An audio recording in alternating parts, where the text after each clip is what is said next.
Welcome to the cockpit. My name's Ryan and I'll be your pilot tonight.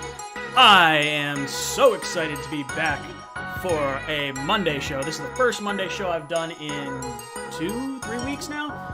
Had a long move over the course of the last 2 weeks. It's been a whole process. A lot of the videos you guys have seen were pre-recorded. So I've only just been kind of getting into the groove again recently. So I'll have another video for you guys tomorrow that's a little more current than some of the other ones might have been. But we're going to run this the same way we run this every week. We're going to start call-ins at 8:30, and I want to hear from you guys. Let's hear about all the trending Jets topics. I want to hear about Deshaun Watson. I want to hear about, Sam Darnold. His fifth-year option is not as much as we thought it was going to be. And I'll do my whole monologue. I'll get into all this, and we'll get into your thoughts at 8:30. Stephen Engel, Braden, NY Jets, Florida, Nick Hunter, Benjamin, Eddie, John, Manny, Jets by Jimmy. What's up, dude? Adam, Caden, Todd, Joe West, Jared. So good to be back. Let me see. Let me lower this music just a little bit. All right. What's up, guys? It is good to be back. It has been a long last 2 weeks. I'm here to have a few brewskis with you. Here to talk some Jets. Whoa! No bueno. Spilling all over myself now. God, I'm a scrub.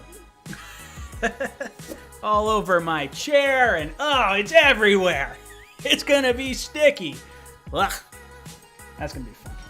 All right. I see you guys commenting about the sign. Tell me it's legit, because I know it's legit. I got my buddy Wyatt. He made it for me. Maybe I'll make a brief video on where you can find his info. He's a good dude, though. It's actually a sheet metal sign. It's two pieces of sheet metal, so it's actually not even a neon sign. I put some $10 LEDs in it and just had fun, switching to different colors. I can actually see if I can do it from here. Go see what green looks like. Nope, not gonna do it. Not gonna do it from this far away. I gotta be closer. Oh well. I'm sticking with this whitish, bluish look from now on. All right. So I heard you guys in the chat, in the comments, everything like that over the course of the last few days. So let's go into it little by little. I want to give you some of my thoughts on some of the Jets topics. Then we'll go around and we'll get your phone calls starting at 8:30.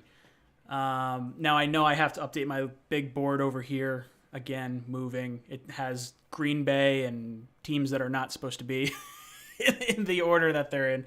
So I got to do that. You guys say I need a little more light in the corner. I do. I'm still setting stuff up. I don't have everything here. I got some blackout curtains coming so I can actually make videos during the day. So it's not that bad. Got some acoustic foam. It's going to be going behind the computer setup, so that way I'm not bouncing the echo off the wall. There's nothing on the walls right now, so it's not that interesting. All right. Let's see. Steven says, "Hey Ryan, I was looking to get that sign for my computer room. Does it hold onto the wall pretty good? It's not a ghetto wall hook, is it?" No. So this is the middle size of the 3 sizes that they have available.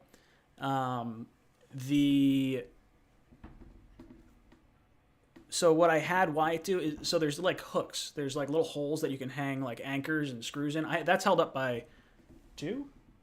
Actually 1. I think it's held up by 1 anchor. So it's pretty sturdy. Nothing too crazy. Lane Cactus says house tour. Maybe, we'll see. I don't know. I literally got like 4 rooms sort of working. Our bedroom sort of makes sense. This office is now functional. And then our kitchen and living room is like, that's all we got. We're still waiting on couches to come in. Couch to come in. New bed. That'll help us set up our guest room. Becca's office hasn't really been anything. She's done all her work from the couch. So I was like, what the heck? So I got my first choice of room for all this stuff. All right, sorry. Let's talk about some Jet stuff. All right, so Jameson Crowder. People were talking about cutting Jameson Crowder. I do not like the idea of cutting Jameson Crowder. I think he has been our most consistent weapon over the course of the last few years. It's basically the same way that I felt about Robbie Anderson last year. I thought we should have kept Robbie. I think we should keep Crowder for this year, because I think he's going into last year. Now, if you want to say, hey, let's swap Crowder for Juju, because that's the position that Juju would be playing, and they're going to be roughly the same money. But if Juju wants like $13, $14, $15 million, he can go kick rocks. I'd rather roll with Crowder. I like rewarding our own guys in here. Hashtag sports jumping in the chat says, love one with the hashtag logo if they do custom work. Mario or Paul, whoever is on the hashtag comment thing, shoot me a text. I'll get you the guy's information, because he definitely can do a custom hashtag logo from my understanding. I haven't talked to him in a little bit, but he should be able to do that for you. So yeah, not a big fan of the option of cutting Crowder. I think that would be a mistake. I think when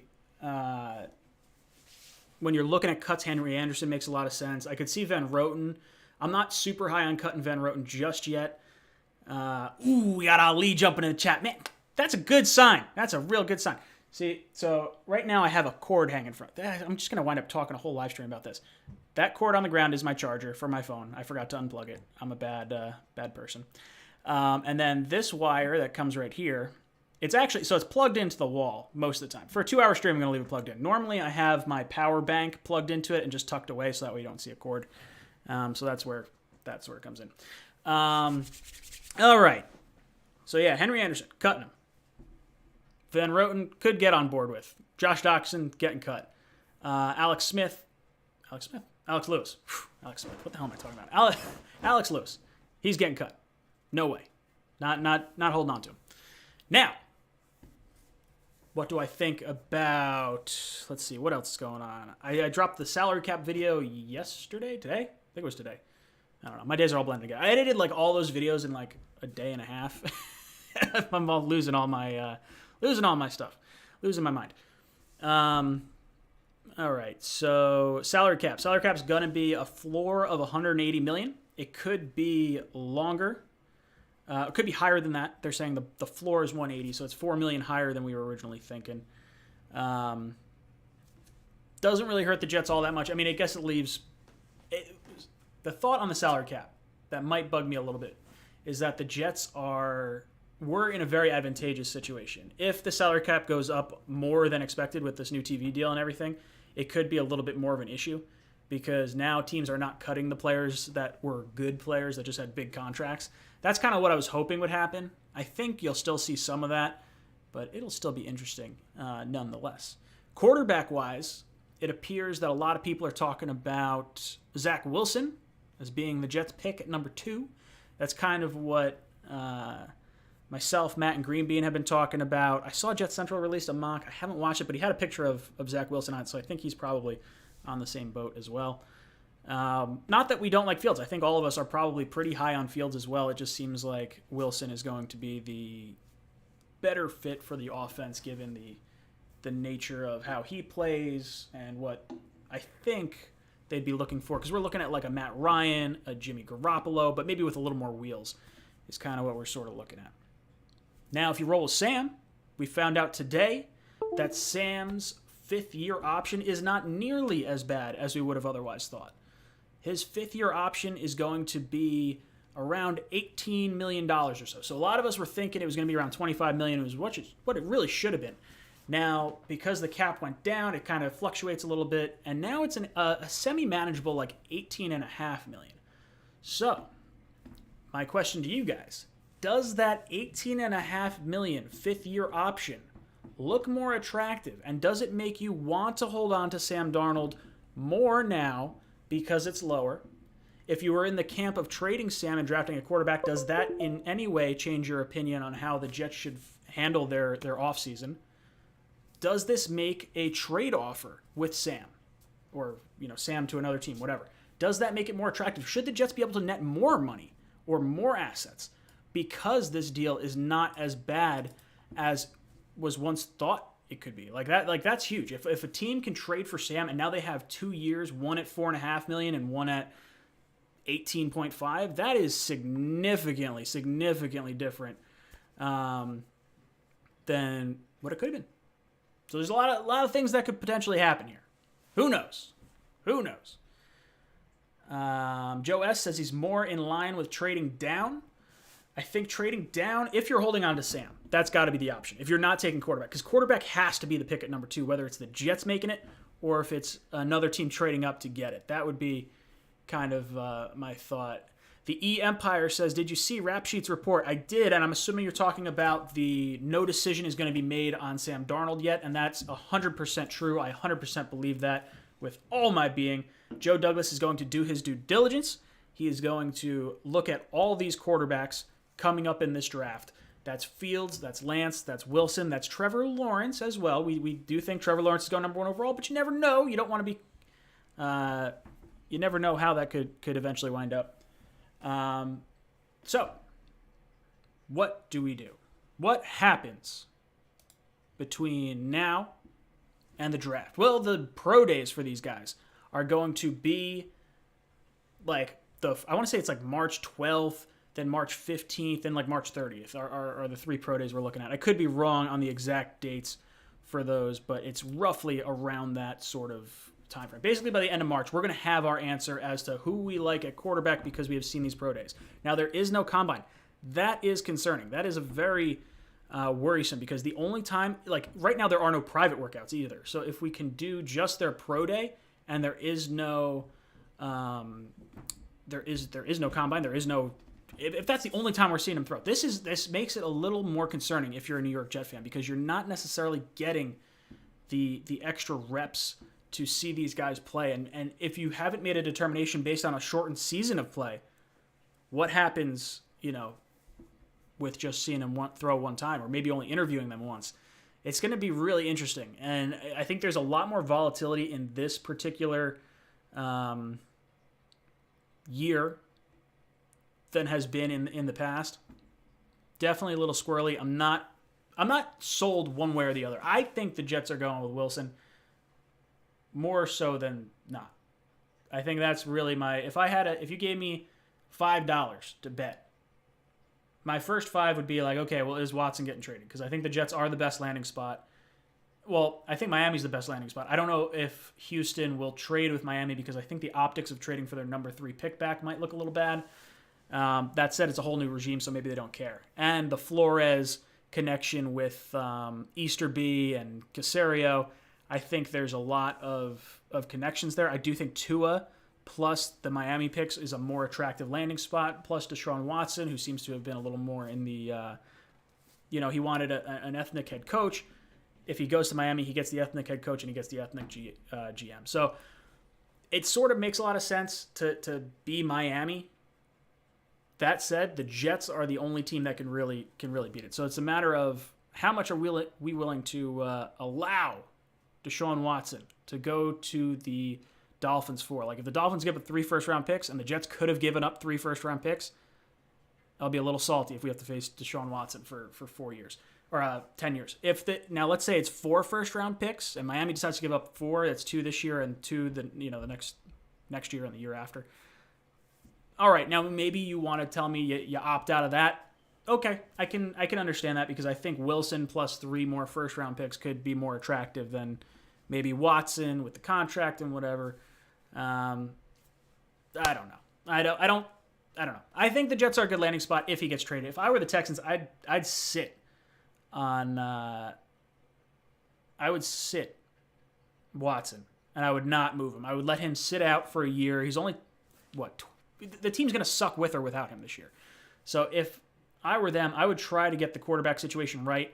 And if not, you're probably getting 2-3 first-round picks next year anyway. It's just a matter if they want Wilson or Fields, and the Jets have the number 2 pick, and it's a place that Watson would want to go. There's a lot of things that fall into place, but if he's willing to, sit out a year, who knows? That seems like a bad business move because you kind of want to just restart your whole franchise. Because why would you want to make your franchise look terrible this year and then go into next year knowing you're not going to have Watson and guys still don't want to sign with you because, your star player is already holding out. So, I don't know.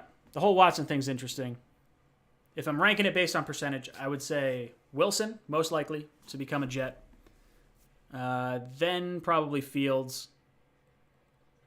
Then Sam being the quarterback. then Watson, then maybe Trey Lance.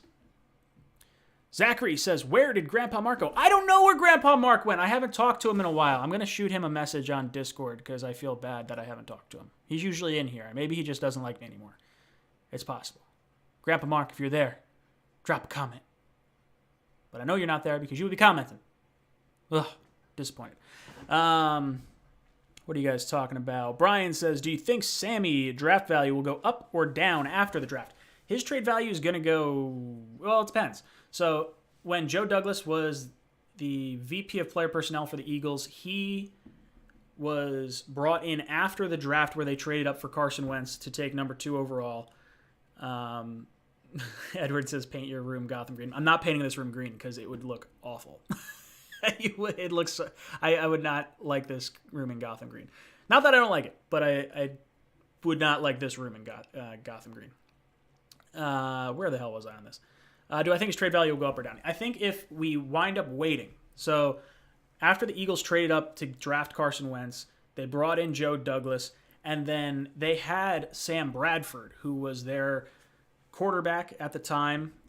They waited until Teddy Bridgewater got injured in Minnesota before trading him, and they got a first-round pick for it. So maybe the Jets decide to hold out a little bit, go into training camp, make Sam play a little bit. Maybe in this new offense, he looks a lot better, almost like what we did with Teddy Bridgewater. We brought in Teddy as a free agent.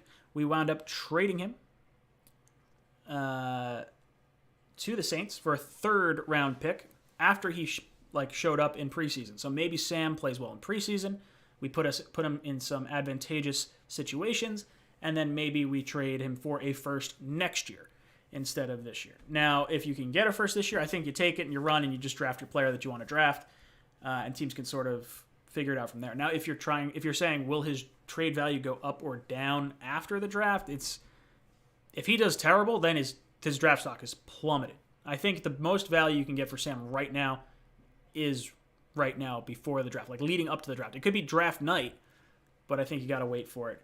Hashtag Sports says trading Watson before June 1st is going to cost $5 million more to trade him than after that. That puts a deal after the draft the affordable option. Yes, Mario or Paul, that is 100% true. The issue being is what do the Texans want? Because it might be worth it for them to eat an additional $5 million in salary cap space, even though they are tight on the cap. I know they're working on restructuring some guys. I would venture to bet that they would trade him, or maybe they can. I don't know if it's possible. Can you designate a trade like a post-June 1st trade, just like a post-June 1st cut? You can make a cut like now so the player can benefit from it, but it allows the team the salary cap flexibility to take the cap hit the next year. If you can do that, I think designating the trade a June 1st trade would make a lot of sense. It just means that the Jets are like, we know who our quarterback is, the Texans know who they're drafting, and everything's locked in. It just, goes in over there. I see you guys. Your Jet sign in the back is finally straight, not backwards this time. Yeah, when I use Zoom to do like the Talking Jets panel, it has my camera backwards, so everything in the background everything on the camera gets flipped. What I could do is I could capture this camera, and then I could use Zoom to capture Matt and Green Bean's video. We'll see. Green Bean, my brother! What's up, dude? Green Bean, Matt and I have something special for you guys, possibly coming up in the next few weeks. Might have something to do with Matt's ball hair, but we'll see. Green Bean loves the sign, right? It looks pretty good. Now what I should do is I should take the wire off and plug in my power bank so it actually looks legit and doesn't have the wire there. I don't know how long the power bank lasts, though. It may not last a full live stream. You know what? Let's do this. I'm going to do it anyway. Because then that gives me the knowledge if this is going to work in the future.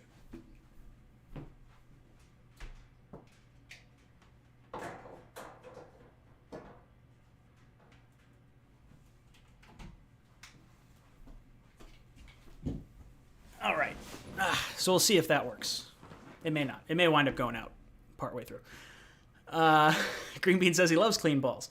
My friend Fred coming in with a super chat. My friend Fred, as soon as it allows me to, I'll pop it up on the screen for you and we'll talk about it.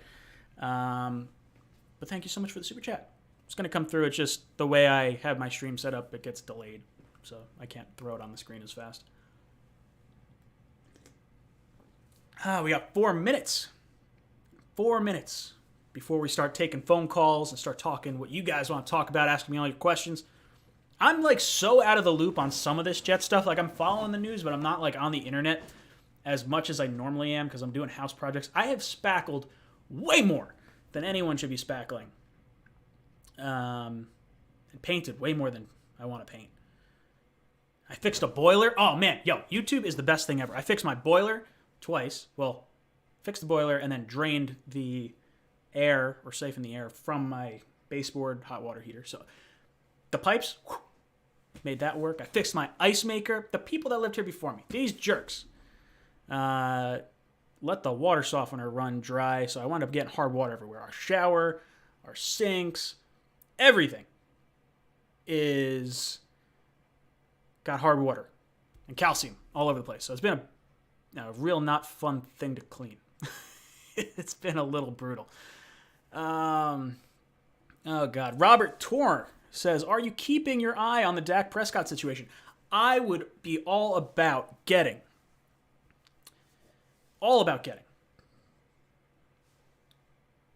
Dak Prescott as a free agent. If we have to trade for him, I'm out. Sorry.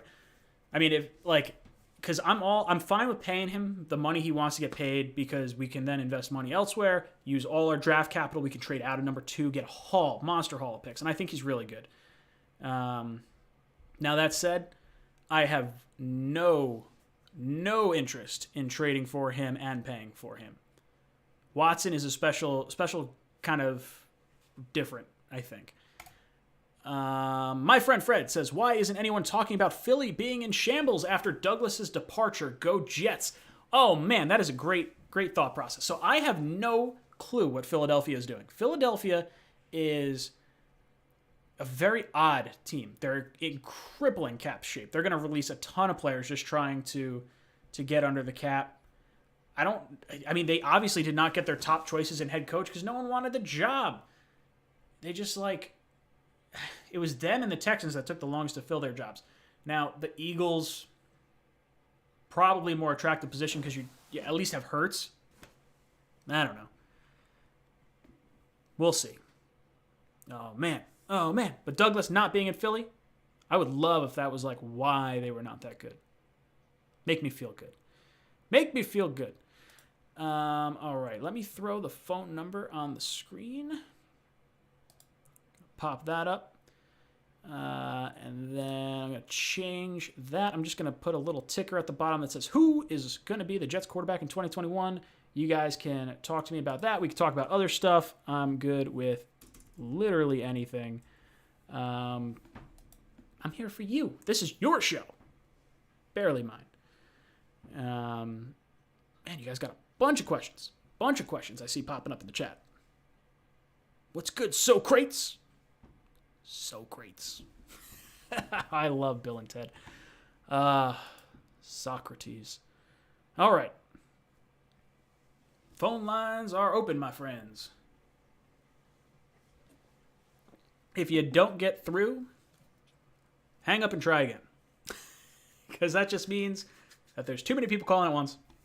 And I got to figure out my my call-in system a little bit better than I've had it going. So Blewett sent me a good app that I should be using. I just haven't paid the money to actually do it yet. So I'll do it once I'm all settled in a little bit more. What are you guys talking about in the chat? Who do you think Watson will go to? Ooh, I've got a lot of thoughts about where I think he's going to go to. I see all these phone calls coming in and none of them are ringing. Come on. Google Voice, spit out a phone number for me.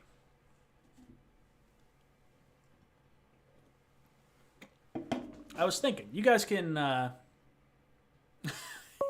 me know. Oh, here we go. Here's a call. All right. Who we got? Call from Eddie from North Carolina.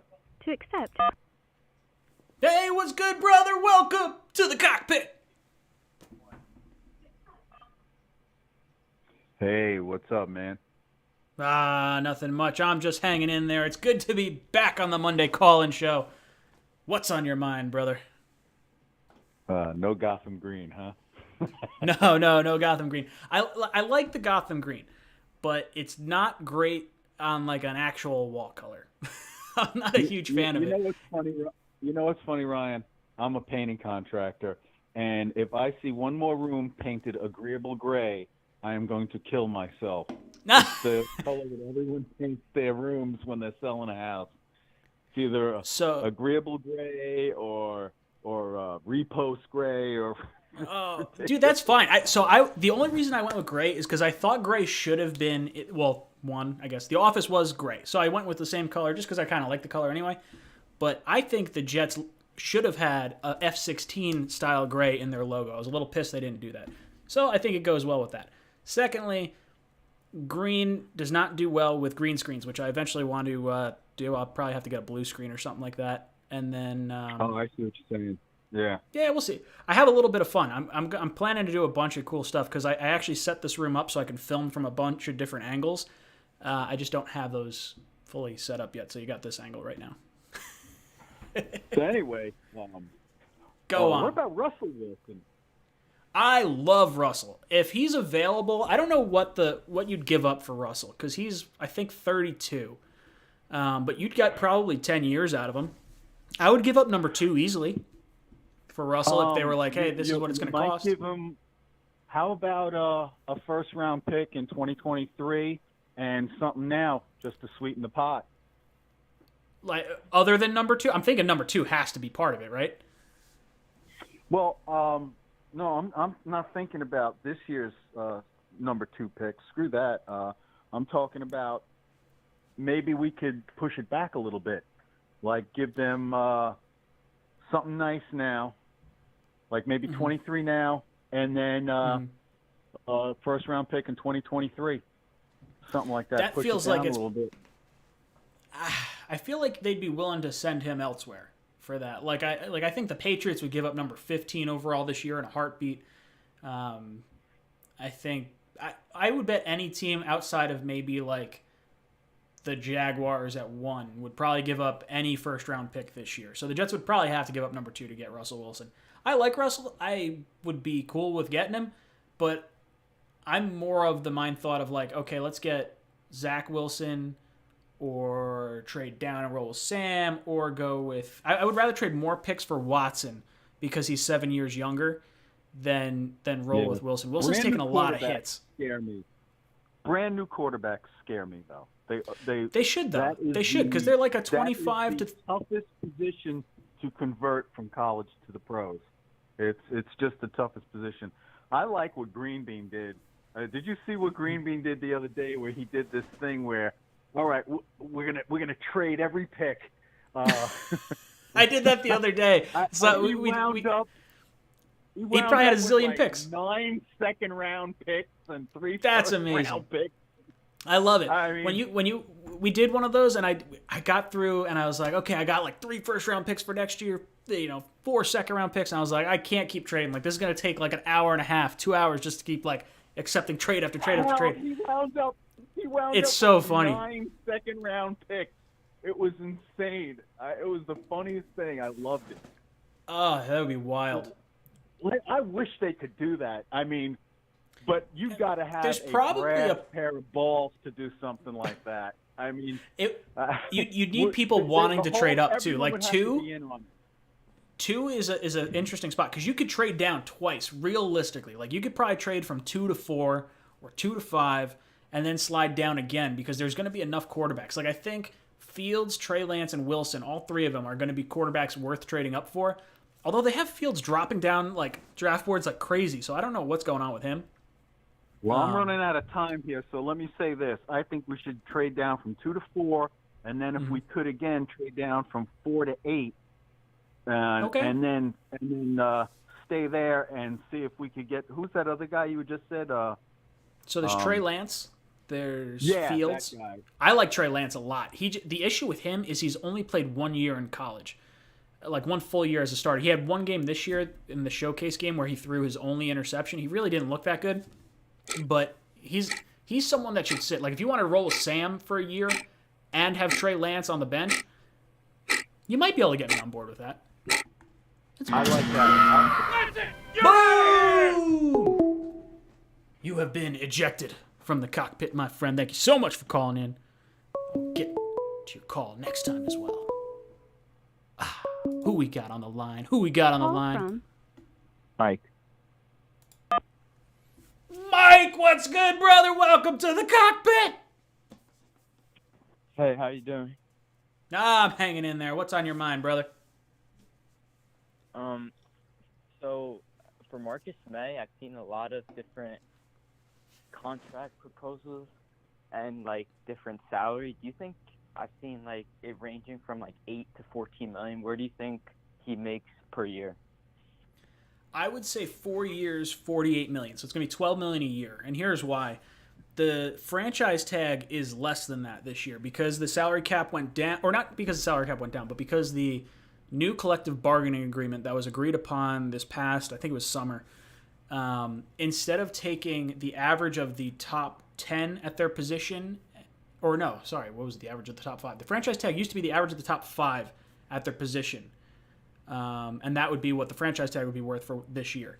Now what they're doing is the franchise tag, I believe it's over the last 5 years. I could be wrong. It's over a span of years. So it's actually dropped by like 10% in value. So it's going to be around $10 or $11 million for the franchise tag.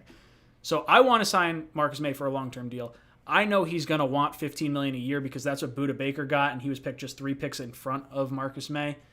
I think we tell May, hey, look, we want you here long-term. You know we have the franchise tag at our disposal. We'll give you a 4-year, $48 million deal with 2 years fully guaranteed or whatever it is. If he says, nah, I want $15 million, that's it, it is what it is. They're like, look, like, we still want to we want to sign you to the deal. If we franchise tag you, it's going to be less money than us signing you to this deal right now. So, like, throw us a bone here.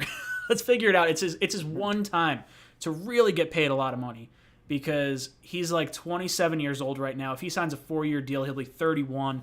That means he's probably not getting a big contract after this year. So I don't blame him for hunting for the most amount of money. I never really blame free agents anyway for doing that. But I think with May, it's more of a special case than with Adams because Adams has, 2 years. He's 2 years younger than May. What do you think? What do you think May goes for? I think he's at like 11 or 12 million. I'd say would be fair for him. 3 years, 4 years. Yeah, I think that makes sense. I think 3 or 4 years with maybe 2 years guaranteed would make a lot of sense. I like the idea of going with like shorter term contracts. Like let's say, I don't know, if you want to sign a 1-year deal, depending on how you structure contracts, you could get compensation picks back after that. And Marcus May is one of those players that could sign a big deal after this year if we were to franchise tag him. Like financially, it may make more sense to do that. Then you see what you have in Ashton Davis. Then you kind of figure out, okay, do we have an additional safety to step in for Marcus May if we were to let him walk in free agency next year and he signs a big deal? I don't like that. I think May's been a good soldier. I would like to retain him and keep him long term. I don't think he should change.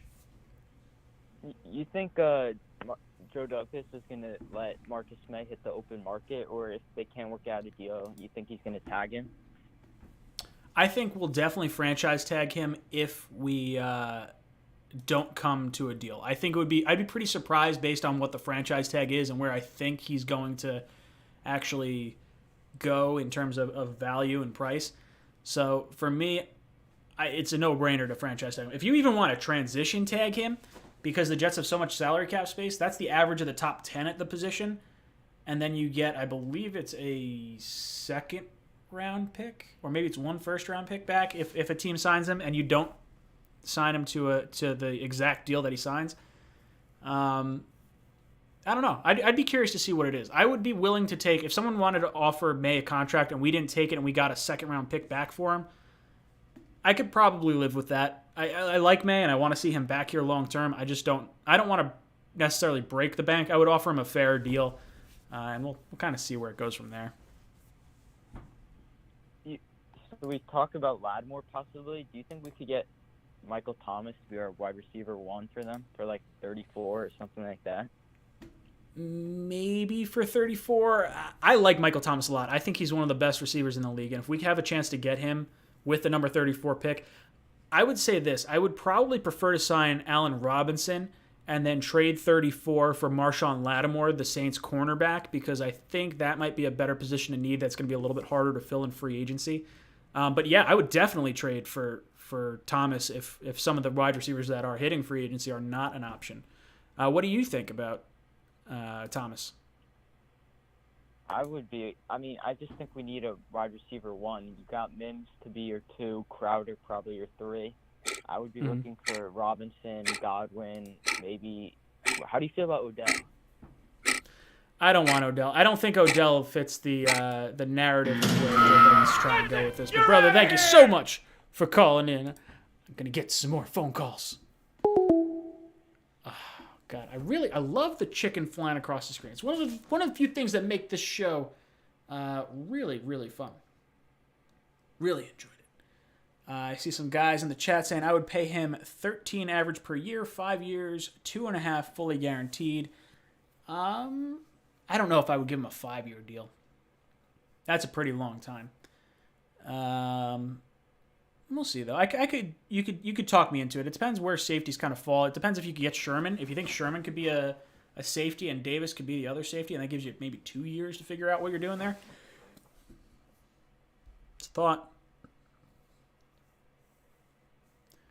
Mario says Thomas for our second rounder is never going to happen. Yeah, I would think someone would give up a first-round pick for Michael Thomas. I think the Saints are going to have options more than just 34. But what's nice is if the Jets offer 34, you're going to need either the Jaguars to offer 33 or a team to give up their first-round pick. And I'm not so sure a team is going to be willing to pay that contract and give up a first-round pick, or at least they're going to have to think a little bit harder about it. We'll see. NY Jets Florida says number 23 for Lattimore. Ooh, I don't want to give up number 23 for Lattimore. 34 is probably the sweet spot for me for Lattimore because they're going to have to get under the cap. So, is there going to be a team that gives up a ton of picks? Not a ton of picks, but a higher pick than 34 for Lattimore? It's possible. I think 34 is a good enough pick that you could give up for a player that they want to try and flip into some more assets. Lame Cactus says phone line sucks. I see a bunch of calls just whizzing through on my side panel over here. And for some reason, Google Voice doesn't want to push it through when I have that many calls for some reason. So what I have to do, there's this thing called Call in Studio that I should just bite the bullet and pay for. I just haven't done it yet. And actually, as I'm sitting here talking about this, it makes so much more sense for me to do that because I just figured out a way to do it in my head, and hopefully it works. So I'm going to look into it after this. Sorry, guys.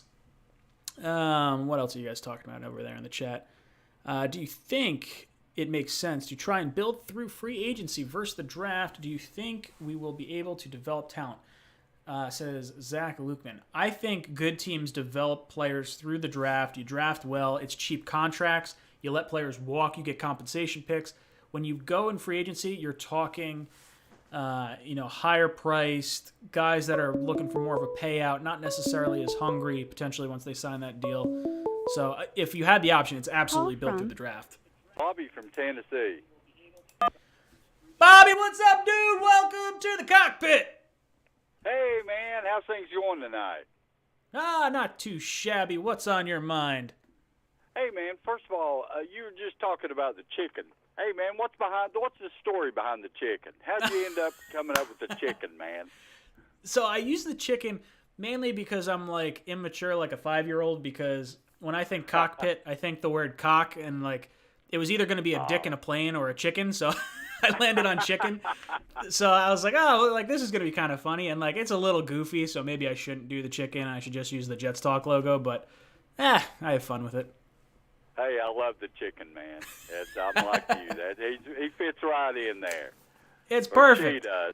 Yeah. It could be any. It doesn't. It could be a feminine. Actually, it's got the little red thing on the top, so I guess it is a guy. So we could say it's a guy. Oh, well, there you go, a rooster. Yeah. It's a rooster.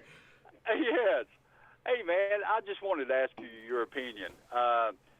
Zach Wilson's really moving up. There's a lot of talk, of course, as you've mentioned, and everything. Mm-hmm. How do you feel about Zach Wilson, maybe taking the number 1 spot? You think there is a possibility? I would be pretty shocked. I think all the hype around Trevor Lawrence over the last 3 years plus the whole tank for Trevor, Urban Meyer saying he backs Trevor. I mean, it's possible that teams have Zach Wilson higher than Trevor Lawrence, but the only thing that really matters is do the Jaguars have him higher? And I don't think that's the case. I think they brought in their coaching staff because they want Trevor Lawrence. I think they know, the generational prospect more so than not between Elway, Peyton Manning, and Andrew Luck. If Trevor Lawrence is talked about in that mindset, it's the easiest pick. Like, no GM is going to get raked over the coals by drafting Trevor Lawrence. If you take Zach Wilson over Trevor Lawrence, then you're being under a microscope. You're going to be in real hot water real quick if it doesn't work out. So I think they're taking Trevor Lawrence, and then it's going to be Zach Wilson, Fields, or a trade down for the New York Jets. Yeah, I but agree. That said, if teams do like Zach Wilson and they think he's one of the best quarterbacks, this only helps the Jets because there is no issue with, okay, either one, the Jets get a quarterback that a lot of people really like, and we draft him at 2. We trade out, and we get a nicer haul of picks because a lot of teams are trying to get up there and get him, which is huge. Right. Or maybe Deshaun Watson and the Texans, like maybe the Texans see Wilson and they're like, wow, this guy really looks good. He sort of fits the bill as, a Texas quarterback or whatever. Maybe if that's who they fall in love with and it sort of makes the deal happen for the Jets with getting Deshaun Watson, I'm all for it. I think there's no downside to Wilson being hyped up more, aside from it just being like a smokescreen and then the Jets pick the wrong quarterback and then everything goes sideways. I don't know. Yeah. Anything can happen. Well, I'm just afraid we'll screw shit up. It's kind of like, okay, what if we go with Wilson? How would you feel if we go with Wilson? Okay, if we do work things out there with a trade and everything, and then Duke comes up available, with the first pick or with the second pick rather, Lawrence. How would you feel about that? Would you think the Jets would feel like, oh, crap, we missed out on that one, or I guess we would just take the Wilson and run with it? So it depends how they feel about Trevor. Like if they think that, for me, if I can get Watson, that is option 1A. Like even if we had the number 1 overall pick and they were like, hey, would you trade the number 1 overall pick for Deshaun Watson? I would say yes, because as much as I like Trevor Lawrence and I think he's going to be a can't miss prospect and anything like that, he's still a lottery ticket. Like there's still a chance this guy busts. So I'm going to take the proven commodity top 3 quarterback. Like if you have a draft of all the players in the NFL right now, Deshaun Watson is probably not going below the 3rd pick. You're probably taking Mahomes, maybe Wilson, and then Watson. Those are like the top 3 guys I would have to imagine. So I would take the proven commodity over Trevor Lawrence. If we traded for Watson and Lawrence fell to us, it'd be a little bittersweet. The Texans would be pretty hyped up, I would guess. It would be a great trade for them because the value. Like if we are sitting there on draft day and Trevor Lawrence is available, and then we have to give up less to get Deshaun Watson because Lawrence is available and we're willing to trade out of that pick, I would still do that to get Watson than taking Lawrence. I think there's more, like a 25-year-old proven top 3 quarterback over like a 21-year-old lottery ticket seems a little scary to me. Yeah, all draft picks are unproven. Boom! You've been ejected from the cockpit. Oh, God, I love that chicken. All right, who we got? Call from Ben. Ben, what's up, dude? Welcome to the cockpit. Yo, what up? I'm hanging in there, just having a few brews, talking some Jets with my buddies. What's on your mind, brother? All right, so I've been, recently, literally like 2 minutes ago, I looked on one of my Instagram stories, and I see that Deshaun Watson will approve a trade to the Jets, Dolphins, and Panthers. Okay. What do you think about that? I would say, so if Deshaun Watson would approve a trade of all 3 of those spots, I would say the Dolphins are the most attractive. Let's do it this way. If those are the 3 teams he would go with, I would say the Texans are going to have to decide, do they want Tua, do they want Sam Darnold, do they want Fields, or do they want Wilson? Because the Jets hold the key to 3 of those 4 options. Now, if they decide they want if they decide they want Tua, Miami has the best package they could possibly put together. It's Tua, number 3 overall, and I think it's 18 overall, plus maybe a first-round pick next year. Like, they have the ammo more than the Jets have the ammo, unless they want one of Darnold, Wilson, or Fields, like, as a more concrete option. I don't know. I don't see Carolina having enough assets to make that work. Like, if they trade for McCaffrey plus 3 first-round picks, because that's what they have. They can't give up a 4th first-round pick because they only have 3 of them. Yeah, exactly. And you can only trade 3 years out. You can't trade a pick in 2024. So, I don't know. Yeah, I think Carolina's also, probably not in the cards. Also, apparently, also in comment sections, I've been getting badgered by, these Panthers fans and these Broncos fans. Like, oh, we're getting Deshaun. We're going to go. I know. It makes no sense. No sense. They'd have to give up. They don't have enough ammo. They don't want. No, Houston doesn't want your 8th pick. They don't want your 9th pick. They want a chance to take the second best quarterback in the draft. John McClain said that himself. Yeah, 100%. I saw that too. So I like the Jets' odds. I think if I were the Texans and I had my eyes set on Wilson and I didn't want Tua, because a lot of people don't really love Tua. It's going to be interesting to see what happens, because the Jets, if you just hold enough cap space to know you can bring in Deshaun Watson, then maybe you just kind of play chicken and you go back and forth a little bit and you say, like, okay, look, we're totally cool with drafting Wilson. Like, have no problem with it. We're moving on from Sam Darnold, or we're keeping Sam, we're trading down, whatever the situation may be. Exactly, and that's the thing with Texans. The thing, if you trade with Miami, you still run the risk of having your guy not being there at 3. Unless they like Tua, that's the issue. If they like Tua, Miami's makes way more sense. Because if I'm Watson, I like the black head coach. I like the black GM. I like the no state income tax. I think Miami's a fun place to play anyway. Like, Miami's a really attractive, warm weather, no winters. Winters, but no cold winters, no snow. Now, Watson does have family in New York, from what I heard. His brother's a Jet fan, so I think the Jets do have an edge here. And I do think the Jets can put together a better team around Watson because of the amount of picks we have. Like, once Miami gives up Tua, both firsts this year and probably a first next year, because that's what it's going to wind up being, because we're probably going to offer 3 firsts plus Sam Darnold, would be my guess. And if they want the quarterback at 2, then we don't trade Sam Darnold. Maybe we give up like a 2nd-round pick. But I don't see how they would want to go out. I don't know. It doesn't make sense to me.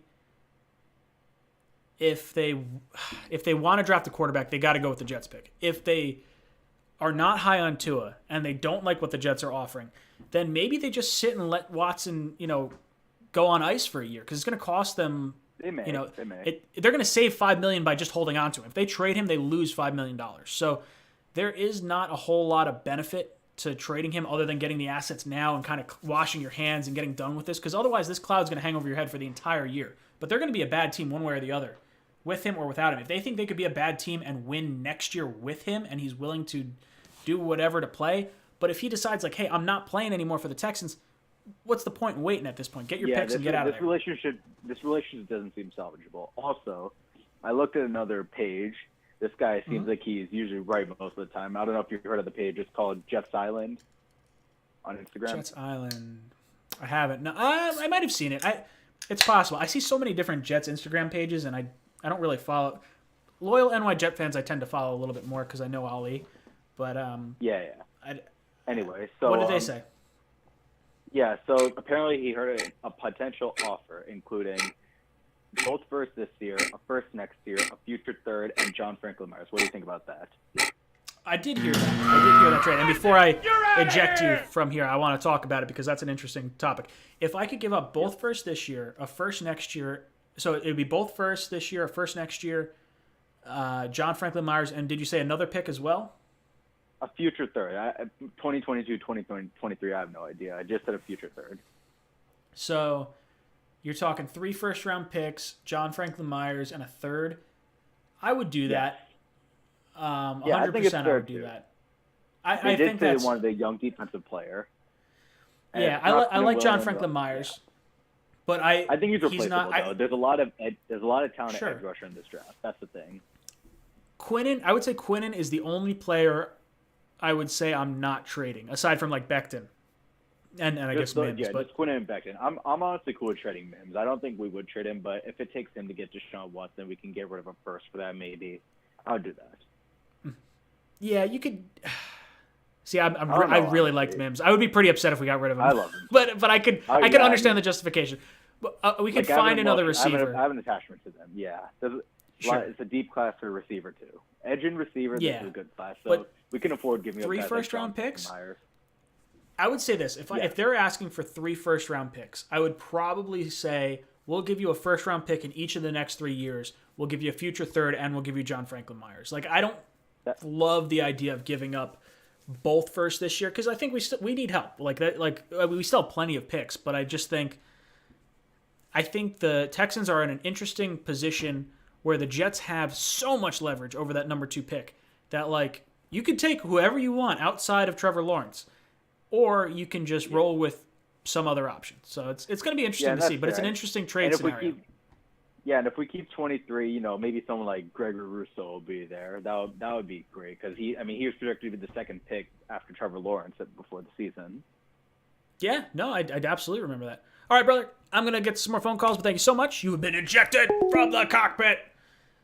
All right, boys, if you have not hit that like button, make sure you hit that like button. It helps people who have not tuned into the stream before. If they hop in at some point and they see a bunch of likes, it means, hey, wow, this is a stream worth hanging out with, and helps me out a little bit. It definitely goes a long way. So hit that like button. If you want to be a part of our 10 o'clock mocks that I do after the Talkin' Jets panel on Tuesday, all you have to do is join the channel.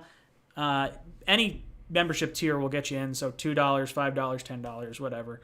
Whatever you feel is worth it to support the channel is more than fine by me. And you get some really cool emojis. So any of the members that are in the chat, drop some emojis in the chat. We got some JETS, we got a Robert Salas screaming, we got a Fireman Ed. So if you want to do that, by all means. Oh, I know who this is. This is my Jimmy boy. Hot to accept. Jimmy! What's up, brother? How you doing? What's going on, man? How are you? Not too bad. Hanging in there. What's on your mind?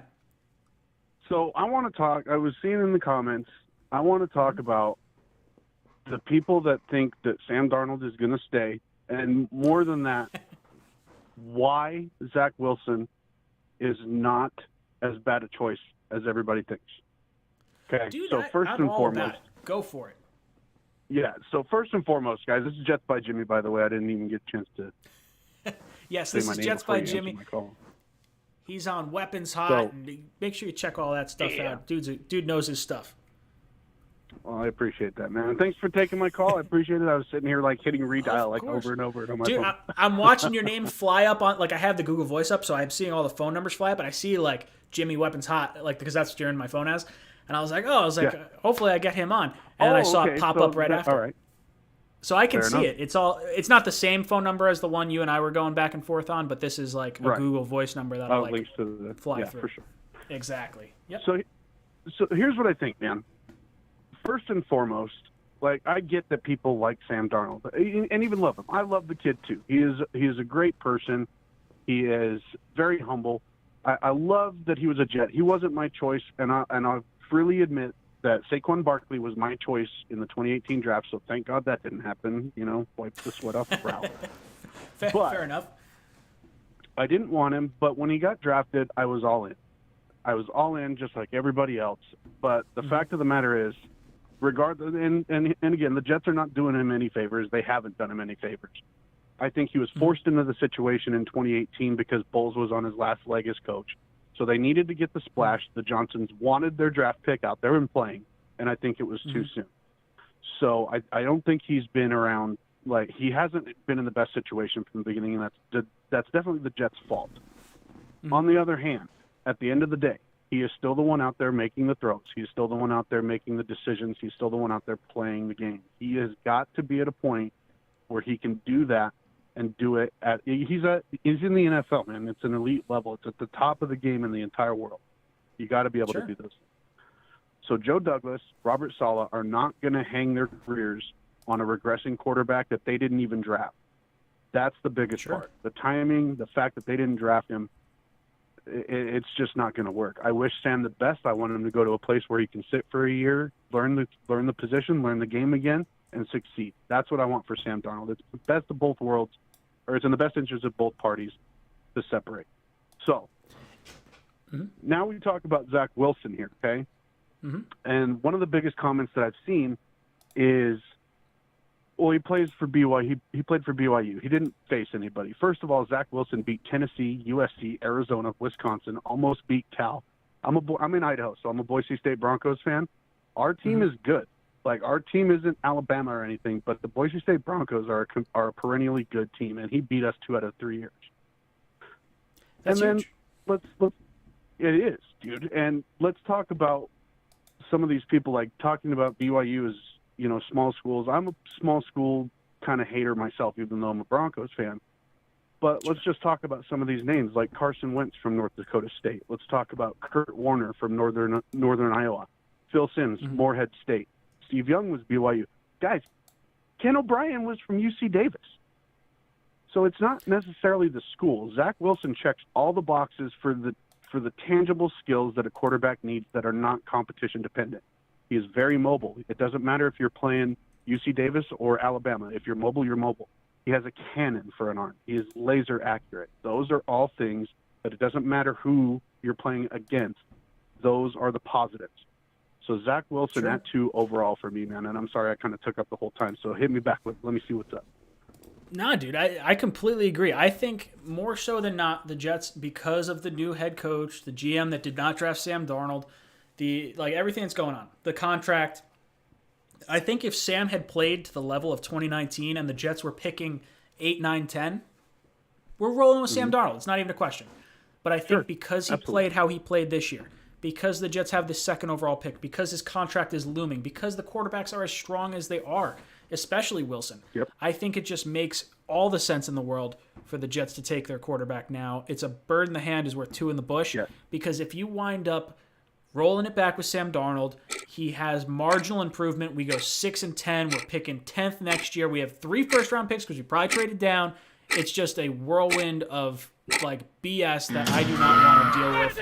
You're out of here! And I think you just put yourself in a bigger hole. But, Jimmy, thank you so much. We will collab soon, I promise. And you've been ejected from the cockpit. That's Jimmy from Weapons Hot. If you haven't checked out Weapons Hot, they have a great podcast. You could also look them up on YouTube. They do have an After Dark version of Weapons Hot that I was on episode 1 of. I was over there. So make sure you check them out. Call from to accept. Hey, what's up, brother? Welcome to the cockpit.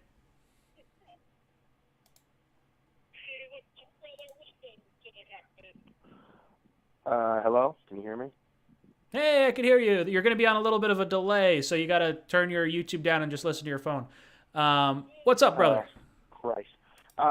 Yeah, so, I know you are, on Team Wilson. Well, in terms of the draft, I'm not talking about, trades. Honestly, I don't think that's going to happen. But, in terms of the draft, right, I understand. What? No. I'm saying you're right. Yeah. But, personally, I'm very skeptical. And this is not a film. I'm not a fucking draft scholar, okay? I'm a dum-dum. I watch highlights. I see the man throw the football far, and I'm like, whoa. But that's fair. But, when I read evals of Wilson, I keep hearing all these people, compare him to Patrick Mahomes. Every single one, I swear to God. It's well, he throws off platform like Patrick Mahomes. He does things that looks like Patrick Mahomes can do. And personally, I feel because I feel for them, it's all the teams that now feel bad for missing out on Mahomes back in 2017 are desperately trying to find the next Mahomes. Remember 2020, the Packers traded up to get Jordan Love? Sure. Yeah. And personally, I think that I don't know. I don't really trust the like super fast rise up draft boards and like all the comparisons to the best quarterback in the NFL. You know. I don't see him necessarily as a Patrick Mahomes, but I do see the thought process of he throws off balance like Patrick Mahomes. Like he's got some weird wonky throwing angles like Patrick Mahomes does. Like I think that's a fair comparison. He's not going to rip the ball as hard as Mahomes because I think he threw it like 50 miles an hour. It's like one of the hardest throws that I've ever seen, like along with Allen. Yeah, no, he doesn't have the arm strength that Mahomes has. Like that's the No, yeah, and I don't think he's got the mobility that Mahomes has either. Like there's a reason why we've only seen one Mahomes. But there's a reason why Mahomes fell a little bit, there were a bunch of quarterback needed teams. The Jets, first and foremost, the Bears took the wrong quarterback. Like there were a lot of teams that had the opportunity to take Watson or Mahomes and just completely botched the evaluation process. Yeah. Well, like it's, and it really, like I like Justin Fields personally. I think that, because like, obviously everyone who saw like the Clemson game knows that like how spectacular a performance that was, and like it was awesome. When I read like pro comps for Justin Fields, it'll be like, oh, a more athletic Dak Prescott or like Cam Newton before he was injured. And honestly, if that's his ceiling, like just that's fine. Like it's better than what we had in the past. Like so. Like I'm way more, like that to me seems way more reliable and like plausible than like Zach Wilson becoming like our franchise quarterback. So Justin Fields was always the consensus number 2 guy, like heading into this year. And then as it got towards the end, it was like, okay, I think it's a recency bias, like seeing Zach Wilson do what he did in his bowl game. And then we saw Fields do what he did against Clemson, and then we saw him against Alabama, and the Alabama game was the last thing we sort of got of him. And I think he was playing hurt. I don't think it was fully there. I do think he just went up against a loaded Alabama team, and he just got smacked. Oh, around. yeah, totally. Now, I like Fields. If we go with Fields, I'm 100% behind it. I think he could be a Deshaun Watson-type player. I'm not afraid of taking Fields. I just think because of Matt Ryan, because of Jimmy Garoppolo, because of Sam Darnold, and like the players that we've heard are comparable to what Shanahan wants. Like Shanahan likes Sam. I would say Wilson fits that mold better than Fields does, but it's a coin flip. I don't think Fields makes it past Atlanta at 4.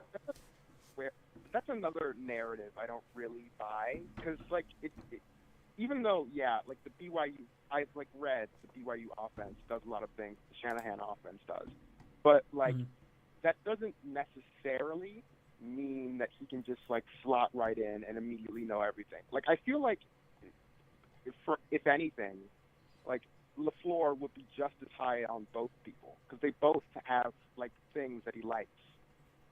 For sure. I think a lot of it's going to depend on how much they want to push the ball downfield versus how much if they think Fields, from what I've heard, the knock on Fields is his decision making. It's like a half a tick slow.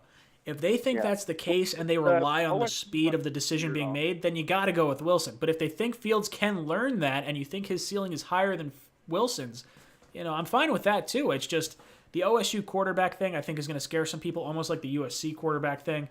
Not that it's a good thing or a bad thing, but go on. The OSU offense runs a lot of like weird wide receiver options, and like people have brought up the idea that might be like contributing to the Justin Fields like read problem. But I don't know. I'm not an expert. I don't know, dude. Brother, I'm going to get some more calls. Thank you so much for calling in. You've been ejected from the cockpit. Boom! Fly the chicken across the screen. Oh, God, I love it. I forgot to hit the timer, so I couldn't eject you via timer. But I looked at the timestamp. It all counts. Guys, Grandpa Mark, if you're there, brother, call in. I haven't talked to you in forever. Going to have to reach out to him, see how he's doing. Call from Mike, multivitamins. Mike, multivitamins, Mud Vials. What's up, brother? How you doing tonight? What's up, Ryan? How are you doing?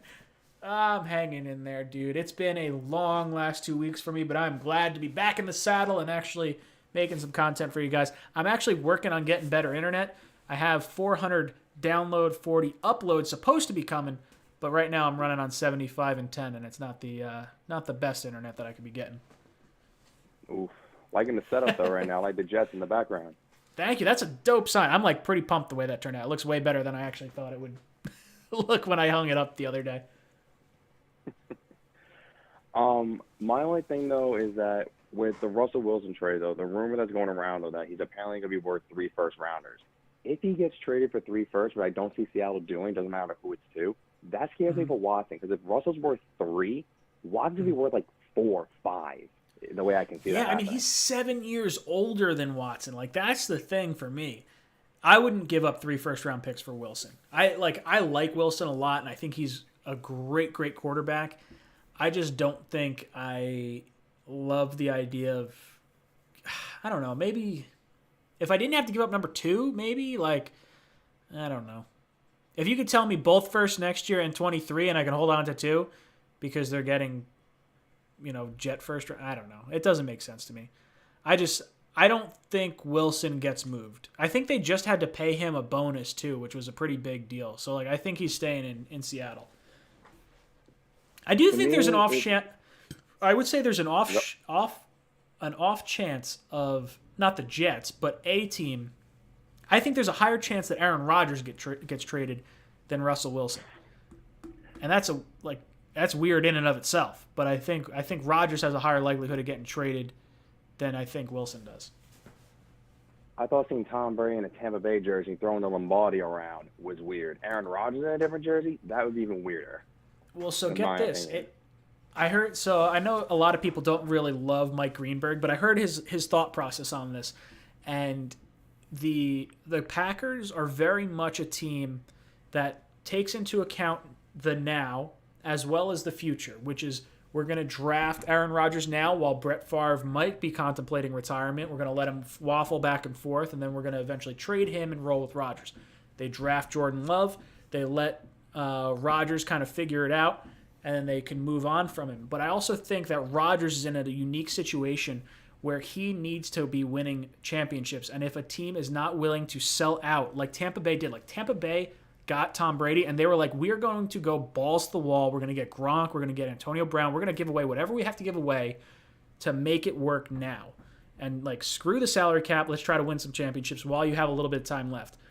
If I'm Aaron Rodgers and there's a team out there, I don't know what team it would be, but if there's a team out there that says, we're going to devote every piece of asset towards you winning whatever Super Bowls you have left in your career, I would want to go there. And I think there's going to be teams that want to do that. I just don't know what they have in Jordan Love. Like, if they trade Rodgers and he goes on to win a Super Bowl and Love just flops, like, they're going to look pretty silly. The only team I can think of on the top of my head for that would be San Francisco. They're the only team I can think of at the moment. Because maybe all they would need is like a receiver, and that's it. That would be a big-time get. If they could get Aaron Rodgers in San Francisco, correct me if I'm wrong, but I'm pretty sure Rodgers went to Cal too, so bringing him back to the West Coast would be kind of interesting to see. It would be like the mogul stage of his career, almost like a LeBron. He's won his championships, now he's going to go to some nice sunny weather and live out the rest of his career. Yeah, he left Cleveland, went to Miami, won some rings, went back to Cleveland, won a championship, went to LA, and won another one. It's amazing. Doing that. I could see Rodgers doing that. I don't think that's what I'm saying though. But I don't think that Rodgers getting traded is a really high likelihood. But I do think that Wilson getting traded is less likely than Rodgers getting traded. At least right now. Who knows? I kind of like the whole quarterback carousel each year. I think that makes the NFL really exciting. It makes it a lot of fun. I got 2 quick things, though, because I know I'm running out of time. Plus, I saw someone say this in the chat. First one, imagine if Joe Douglas tells Jamal that we're going to sign him to a long deal, but we want to trade you first, and he comes back. That would be a police. I don't think so. I don't want him. I do not want him. He said he was on an interview the other day where he badmouthed Jet fans real bad. I should have made a video about it, but I didn't want to bring it up. One more question. What's your question? What's your other question? You got 9 seconds. Justin Fields. Do we want him or no? I don't, because he is one receiver heavy. You're out of here! Good question. Justin Fields. I like Justin Fields. He's exciting.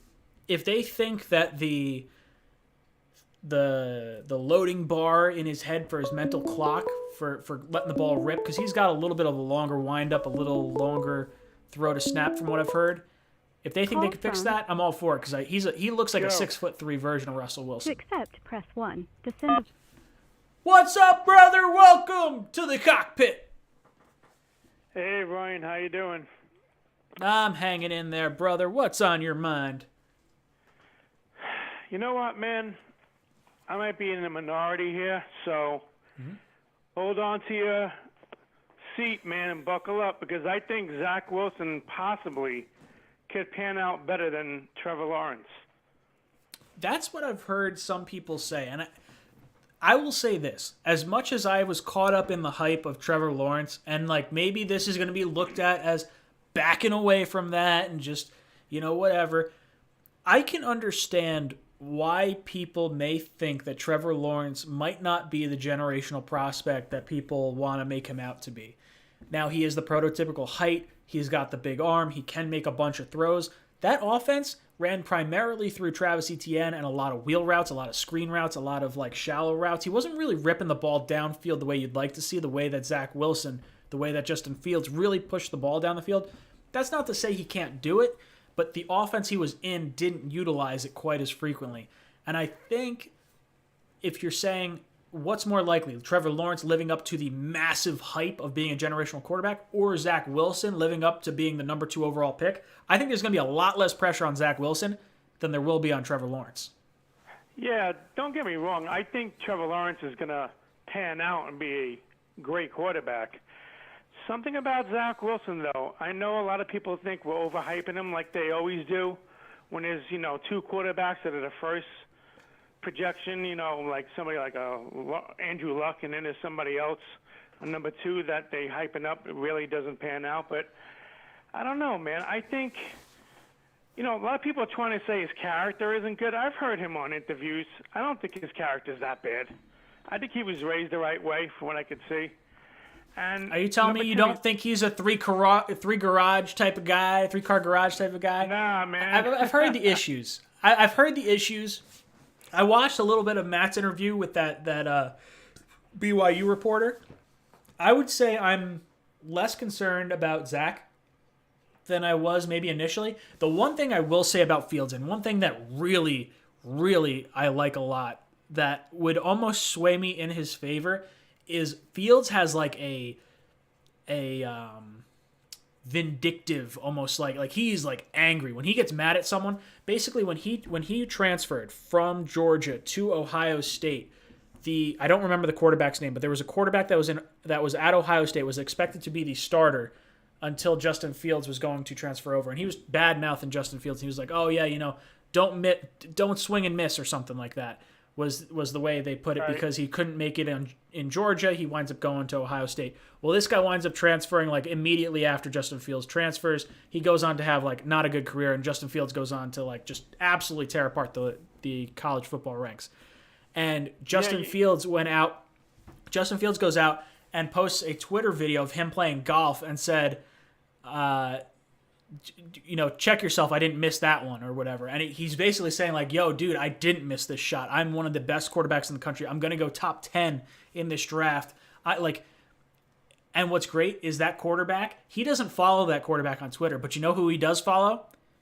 Justin Fields follows that quarterback's sister and likes every post that she posts that's in like a risque photo. And I just love it. I love Justin Fields for that. Like he has that like asshole, like I'm gonna get you back, I will get the last laugh. Like that is the type of character trait that you need. That is an Aaron Rodgers type trait. That is a Tom Brady trait. That is a very, very hard trait to learn. It's something you need to have, and I don't know if Zach Wilson necessarily has that part to his game.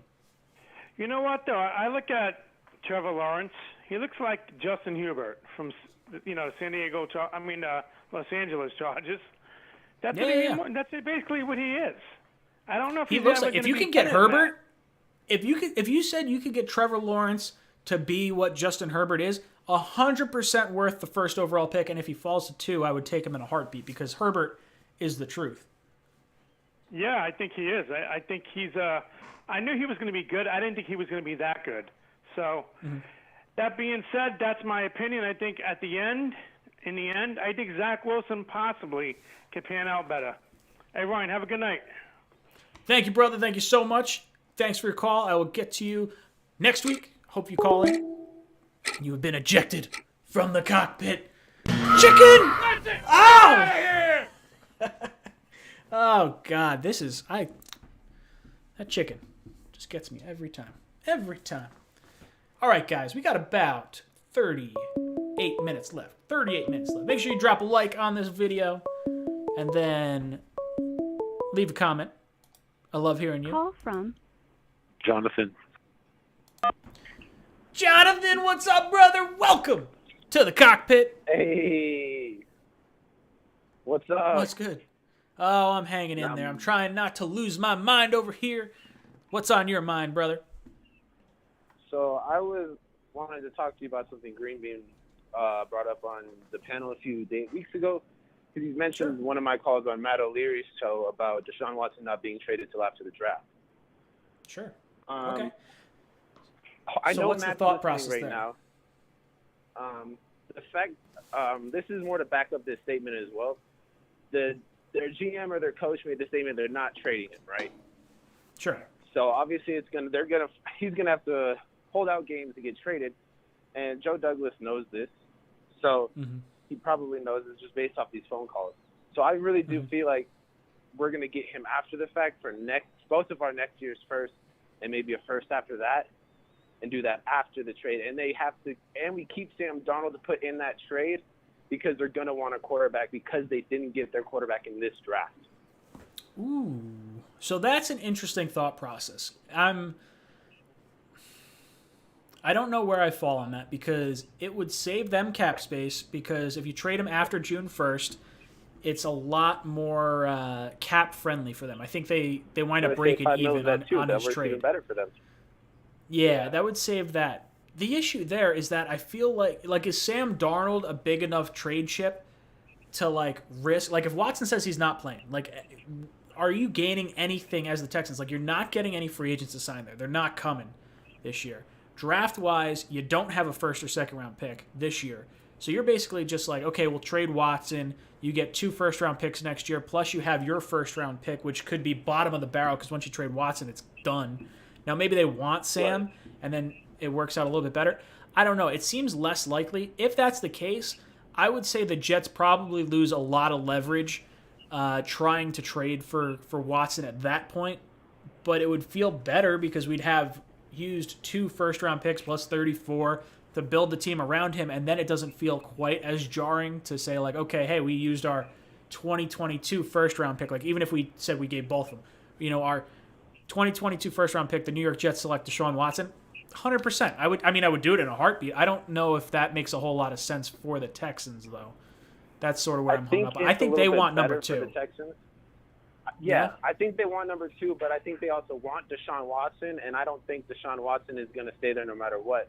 However, I think I think that Sam Darnold's more valuable to the Texans than Tua, mainly because you only have a 1 or 2 year commitment to Sam Darnold, and you have 3 years for Tua, and you can kind of make your decision quick and move on, or 4, because you can take out that 5th year option. Yeah, because he was just a rookie. So you get your 5th round option too. So, you don't have to commit to him as much, and then you also will have the draft capital from the trade to move up and get the quarterback if you don't like Sam Darnold. So you have a few more options there, and you have no commitment. And if for me, Tua I think Tagovailoa when goes to a second team, it doesn't play well. His trade value is not up there. I guess Tua's gonna be cheaper than Sam though, because you get 3 years from Tua before you need to or at least 2 years out of Tua. Or no, it's 3. No, 2 years out of Tua before you have to decide on his 5th year option. Where with Sam you have a year. To go to plan B. Yeah, but a plan B could be okay, you've traded for Sam Darnold and you have the first round picks. If you have Tua and you have the first round picks, you still have multiple first round picks in 2022 to go up and get your guy. Now, maybe passing on Tua earlier than maybe you otherwise would have versus passing on Sam and his 5th-year option. I don't know. It's an interesting thought process. I feel like number 2 now, when you can make your team more attractive now, because if you trade Deshaun Watson midseason, I don't know if you have an attractive landing spot for 2022 either. Like, I think this is a really long rebuild if you don't trade him this offseason. I mean, this is the Texans we're talking about. I don't think they're going to make the right decision either way. So I really do think that That's they're going fair. to hold on to Deshaun Watson for way too long, and then I feel like we're going to get him for a really good price. See, if I were the Texans and I didn't love Wilson or Fields, and I don't love Tua or Sam. I like them, but I don't love them. Like, I would prefer Watson to be on the team. Your team's going to suck one way or the other next year, and if you trade him, you're going to eat an additional $5 million. So it might just be worth holding on to him and let him sit, because his trade value is not going to drop in like next offseason. It makes no sense to move him if you're the Texans, unless you get a deal that's worth it, or you like Wilson or Fields at 2. That would be my guess. Yeah. I feel like holding on to him for longer than this season is going to look too bad on their organization. Brother, thank you so much for calling in. I don't disagree with you. I do think you make some pretty good points. Multivitamins coming in with a super chat says, Ryan, there's a tweet that came out saying Watson would approve trades to the Jets, Dolphins, and Panthers. Tried to send it to you. Yeah, I don't think he's going to go to the Panthers. I don't think the Panthers have enough ammo to get him unless the Jets and Dolphins say they don't want in. That being said, I think the Dolphins are the most attractive landing spot. The Jets would be number 2. Bobby. Bobby, what's good, brother? Welcome to the cockpit. Oh, he hung up on me. Mother trucker. But yeah, Mutt Files, I think the Dolphins with Tua, if the Texans like Tua, the Dolphins could put together a better trade package than the Jets, even with number 2. Unless they like Wilson or Fields, because then they can guarantee one of those players out. Call from Anthony. Anthony, what's up, brother? What's up, Ryan? How you doing today? Oh, not too bad. I wasn't sure if if you could hear me. My little button didn't click on my side. What's up? It's okay. It's okay. I just want to talk about. First of all, thank you for answering my call. It means a lot. But I want to talk about. I want to talk about a couple of things. Number one was Sam Darnold. Okay. I personally, to me, I love the guy. He came out of college as one of the number 1 quarterbacks in the draft. To me, I think that what he fell on was the fact that he fell number 1st in the draft, which no, never mind, scratch that. He was a starter in his first year, which I didn't like the most. Okay. The second thing is the coaching. To me, Adam Gase, he ruined his career, but that was just 25% of it.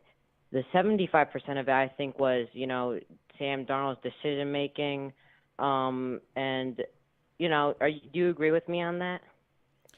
I think Sam was dealt a bad hand. I think of all the quarterbacks, Rosen, Allen, Baker, Lamar, and Darnold, I think Sam was dealt the rawest of deals. I do think Rosen had a rough situation, but I think it wasn't as bad as what Sam was in. And then I 100%. Think he didn't get anything around him. I don't think the Jets did him any favors.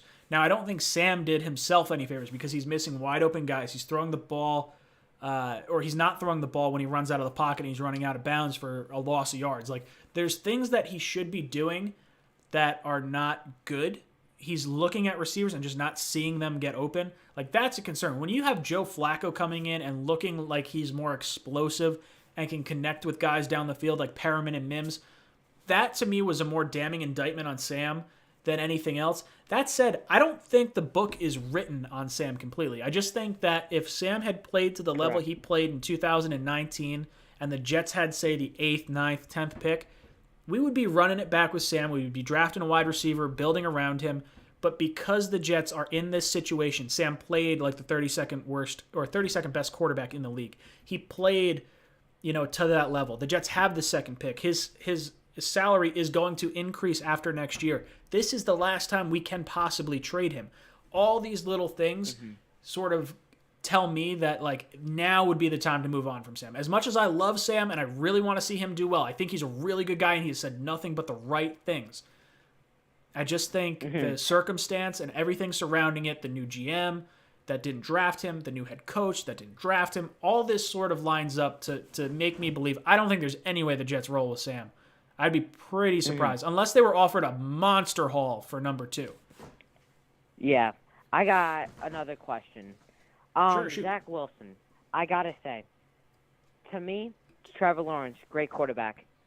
I think he's one of the best prospects that I've seen in that right now in my childhood. One of the best. I love him. He's a great guy, great quarterback.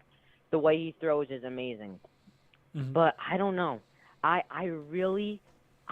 think he's just getting a little overhyped.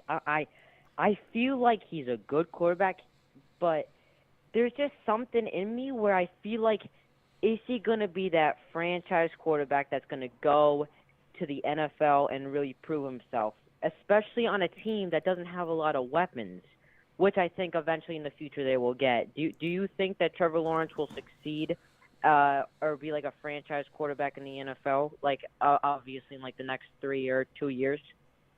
I do. I think Trevor Lawrence is going to be a good quarterback. I think he's as sure of a prospect as you could really get.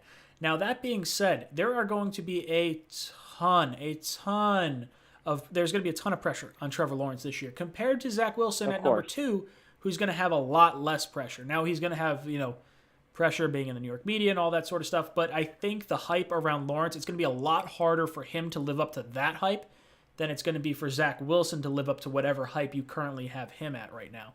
Now, that said, I don't think Trevor Lawrence is going to be bad.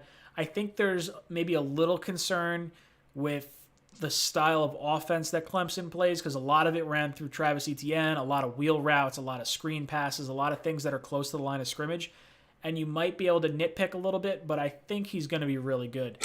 Does he wind up being Manning, Luck, Elway? I don't know. That's so hard to say. Yeah. How much time do I have left?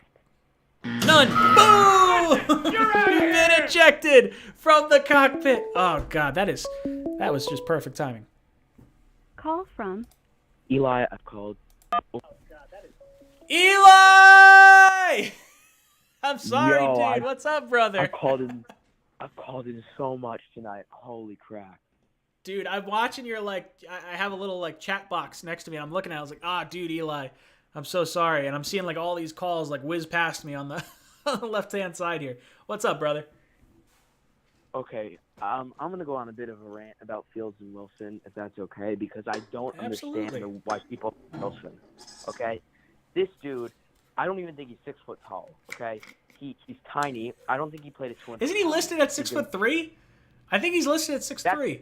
That's what he says. But I'm telling you, when he does his pro days, I don't even know if he's gonna be 6 foot tall. Have you watched him play? Yeah, I have. I told Matt I thought he looks like he's probably gonna. I think he comes in at 6'1" and a little bit lighter because I think he lists himself as 220. I don't think he's 220 either. He's a twig.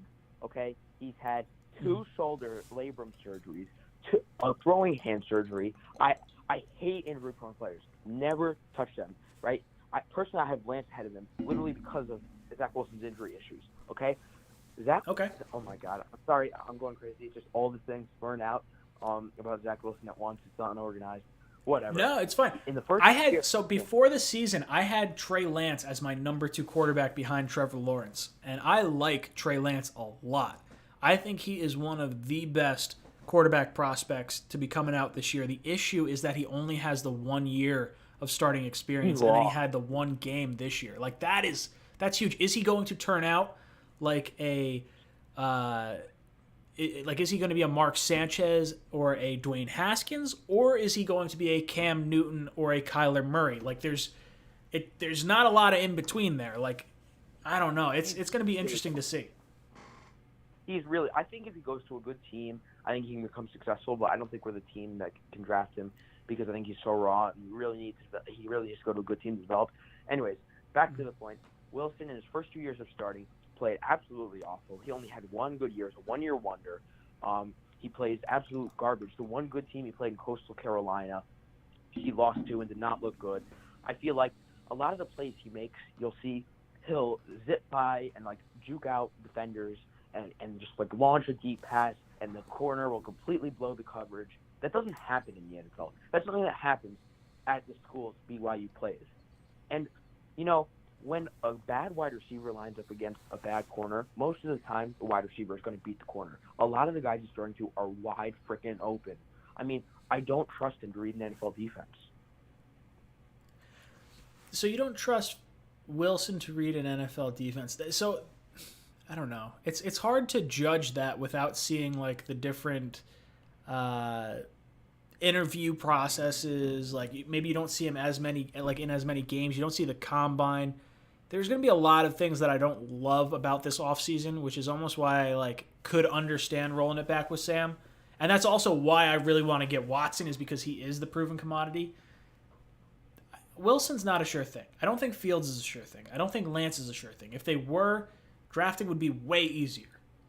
So I think you're still signing up for a lottery ticket if you take Zach Wilson. It's just a lottery ticket that has 5 years to play out, as opposed to, Sam, who may have 1 at most 2 years to play out, and you've already seen 3 years of bad quarterback play from him.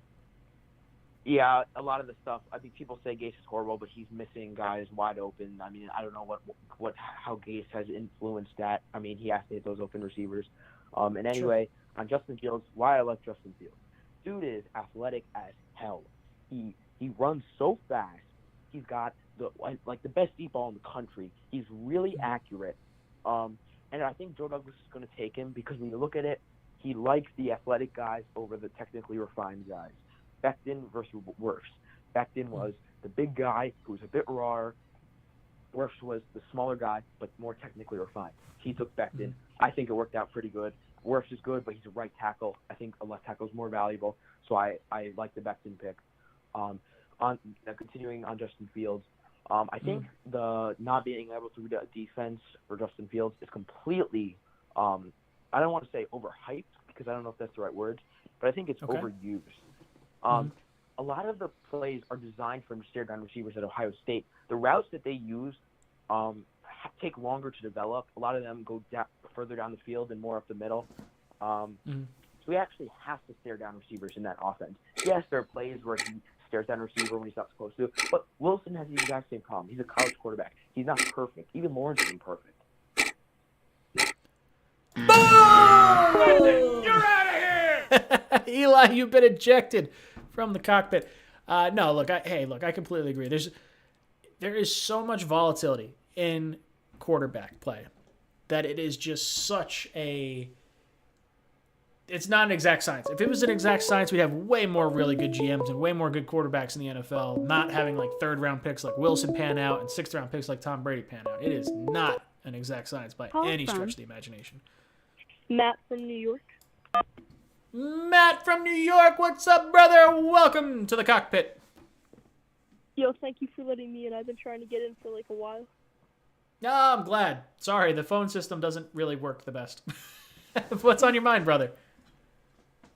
Say that again? What's on your mind? I just wanted to talk about the draft and free agency. Sure, absolutely. And the Watson situation. Sure, fire away.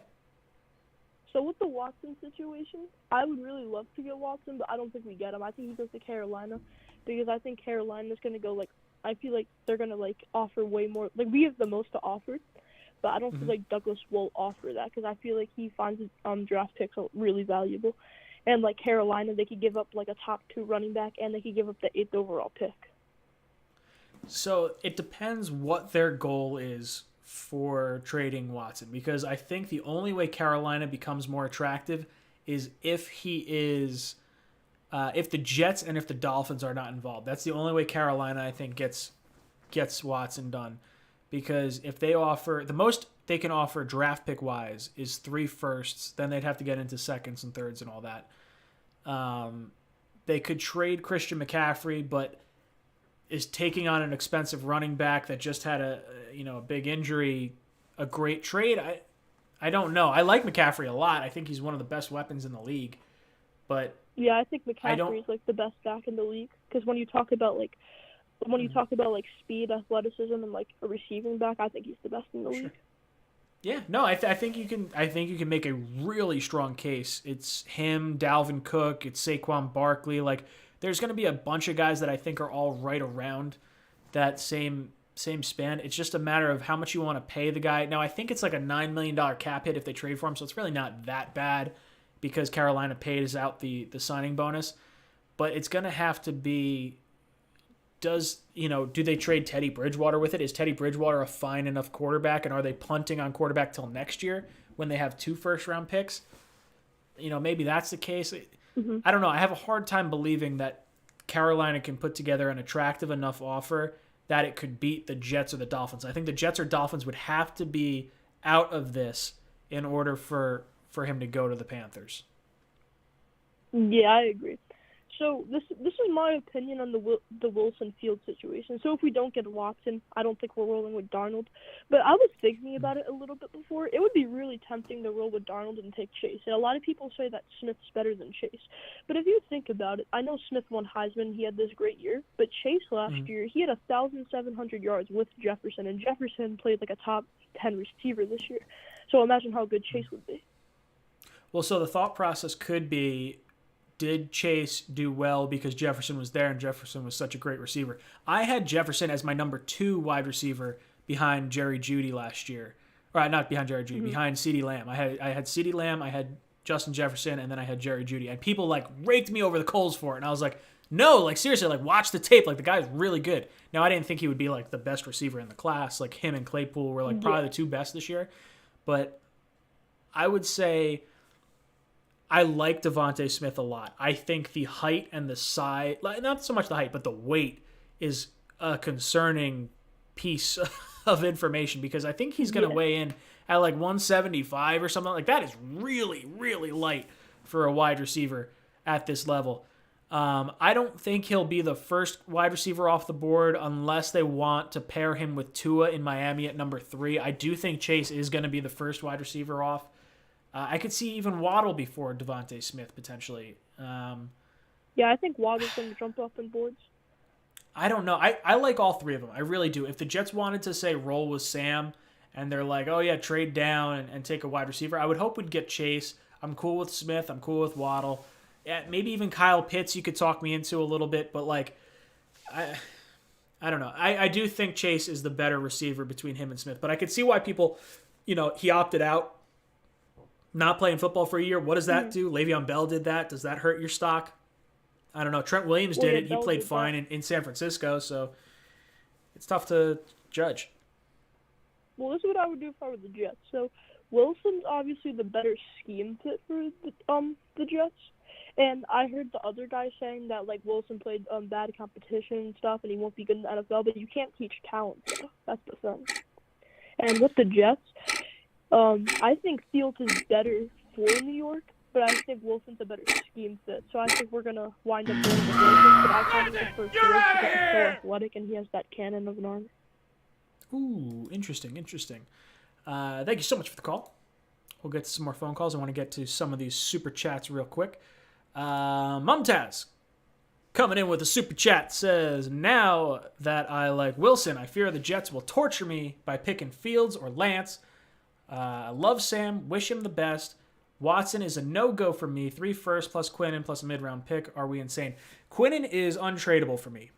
Unless they're willing to like sacrifice first-round picks. Like if you said, okay, you're giving up 2, you're giving up next year's first, and you're giving up Quinnen, and that's all you're giving up, I would trade Quinnen then. But I value Quinnen as a first and a third-round pick, so there is no way in hell I'm giving up 3 first-round picks plus Quinnen plus a mid-round pick. Like, that's just too much. I would rather roll the dice on Wilson or Fields. Now, I will say this. Fields, I said it before, is a very, very interesting quarterback because I look at him and I see a 6'3" version of Russell Wilson.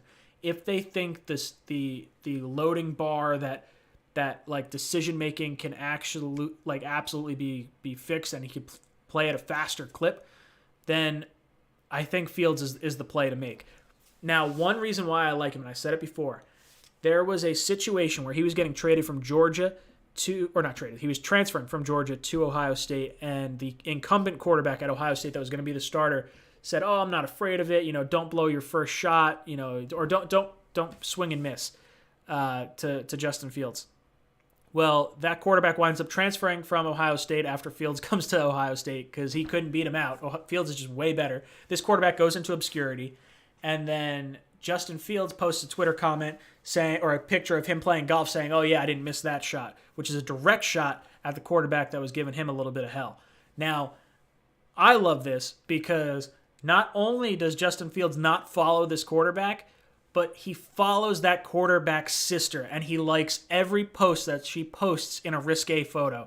And I love it. This is a guy that is vindictive and just angry, and he's just like, you know what? I'm going to get back at you. So you pass on him in the draft, I could see him being that type of mindset, like a Brady, like a Rodgers, just that little switch that clicks that's just like, I'm going to do this right now because I can. And I think he's got the physical talent. I think he's got the smarts. I think he's got the arm strength to do it. And I think he's got the mentality. So I really, really like Fields a lot. I know I've been saying Wilson's going to be the pick, and I think Wilson fits this offense a little bit better. But if they go with Fields, I'm going to be really excited because I think Fields has a ton of talent, an absolutely ton of talent. Max is NY Jets. What's up, brother? He goes, how can I call you on the call-in show since I tried to call you twice? Max, pretty sure Eli called like 83 times. So it's just because there's a bunch of people calling. It's not that I'm ignoring you. It's just there's a ton of people that wind up calling in on this show. We got, what, nearly 300 across all platforms right now. So I apologize for the not so prompt phone calls for all you guys calling in. But just keep trying. You'll get in. I know a lot of you guys are... Some guys get on. It's weird. I get some guys that have been on a bunch of times and I can't get like other people on for some reason. It's not that I'm screening calls. I'm literally like, if I could show you my screen, there's like, let's see, phone calls from like 9:47, 9:48, just flying through over there. Who we got? Call from your boy Dylan. Your boy Dylan. What's up, brother? How you doing tonight? Dylan. What's going on, man? What's good? What's on your mind, brother? Hey, dude, it's I love watching you. It's just a lot of things actually. The Jets uniforms, for one thing. I'm still upset about the fact that they changed it 2-3 years ago. Especially that helmet. I'll be honest. I don't love the new uniforms. I know I should probably say that as a Jets YouTuber, but like I don't love them. I think the black ones are pretty cool. I like the white ones. I don't love the all green. Yeah, the Gotham black. I think those are. Yeah, I think that Gotham green's a little rough. True. I don't like the whole football shape on the helmet. It kind of irked me. That's not my main question, though, for you. I like the helmet. I think the helmet's one of the nicer things. I just wish they would add like a white stripe down the middle or something. Yeah, I think the helmet's nice. I like the logo itself better. Like, there's a lot I do like about it. I don't love the spike on the shoulder. I think they could get rid of that. I think they should have incorporated like a fighter jet gray. Like, that's what I would have loved to see. I think there's like an F-16 gray just would have been really neat somewhere in there. A little silvery. Kind of flashy under the light, for sure. With that green, that metallic green, you know. Yeah, absolutely. I think they could have gone a lot of different ways, and I think they kind of, I don't want to say botched it, but there's definitely like part of it that I don't love. Well, we don't have no more JP Smooth and Adam Gase. No, thank God. Hey man, I'm glad to see you're doing better. I remember a month ago. Again, I've been following you for a little while. That Los Angeles Rams game. Now, the entire fan base was livid after that loss. Or, sorry, that win. It felt like a loss. It felt right. But that bitterness and that soreness, I mean, it went away. And it kind of felt like we were overreacting too much. And then we thought about it. It's like, well, Trevor Lawrence, whatever. But there's these other prospects. Why? I mean, I don't think the initial reaction should, had to have been that harsh. I remember watching your video, and I was upset too. So I'll tell you this. Here's my thought process on that. So I was devastated after that, and mainly because my thought process was we're not going to attract the top head coach. We're not going to attract free agents. I was like, you know what? Okay. This is just going to be a bad landing spot. We got Robert Saleh. That Look with that. all Yeah, changed. yeah, exactly. That's the Yep, light switch for me. Once we got Saleh, if we had gotten, like, I like a lot of the other guys. Like, I would have been happy with Daboll. I would have been happy with Greg Roman. I would have been happy with, any number of guys. But I think Robert Saleh gets the players interested and fired up, and I think it gets a lot of people excited about it, and I think it makes players want to play here. And then the whole Watson thing coming out and, like, him wanting to play here, like, that has changed the entire dynamic of this. Well, it 100%. does really change the culture. I mean, he really did. Widely respected throughout the league. But I think he's a conservative guy. I think he trusts his intuition in draft picks. I think he wants to build this team with young guys, a plenty of them, and not just kind of go in. Granted, Deshaun Watson is one of a kind, but he just seems more of that conservative, kind of stoic. But I know Woody Johnson's going to come in and be like, "Hey, let's grab him," grab Watson. But I do think that it's okay to keep Darnold and build that wall, get Sewell, get a decent wide receiver, and really plan for 2 years, and then instead of going all in.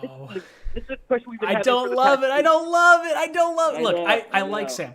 I just don't want, I think if you take Sewell at 2, you'd have to trade down. If you want to trade down 4, 5, it'd probably be 4. What about May? What about May in a package for Deshaun? And who's the safety right now on the? So we'd have to. AJ Moore. We could probably. So AJ Moore, 2 first-round picks. No, Marcus May, 2 first-round picks, and a second next year for AJ Moore, and because we also have Ashton Davis. Why not? I mean, Marcus May is our second most valuable guy next to Quinnen, right? Dish him out. We believe in Ashton Davis. Why not? May's a free agent. Deshaun Watson. May's a free agent. We have to sign him first, and then we trade him. Boom! Get ejected from the cockpit. I apologize to whoever's calling in right now. I'm going to try and get to some of these super chats because I only got 7 minutes. John, thank you so much for the super chat. He says, trade down to number 8 with the Panthers for a haul. Pick tight end Pitts at number 8. Pick up Allen and Juju to fill out the wide receiver. Allen and Juju. That's a lot. Select best player available at 23. O-line or cornerback. Then second round, pick Najee or a top running back. Keep Sam and fill out the team. The nice thing about trading down to 8, if you could do that, like let's say Watson goes to Miami, which I would hate. I'd be so upset if that's what wound up happening. But let's say the Jets trade down to 8 and you get a first-round pick next year. So now you have 3 first-round picks next year to take a quarterback. Now that gives you enough firepower to really do whatever you want with that, draft next year. So that is sort of okay with me. I like Pitts at 8. I think that makes sense. I don't know if you can get Allen and Juju. I would prefer Allen over Juju. I'm not a huge fan of Juju. But if you got Juju with the chemistry with Sam, you move on from Crowder because Juju, you use Crowder's salary to pay for Juju. I don't know. That's an interesting thought process. Best player available at 23 would be probably Wyatt Davis for the offensive line or J.C. Horn or Asante Samuel Jr., I think, at cornerback there. I'm cool with any one of those. 23, there's a lot of players I really like that we could go a bunch of different directions in. Najee Harris or Etienne at pick 34, 100%. I'm all for it.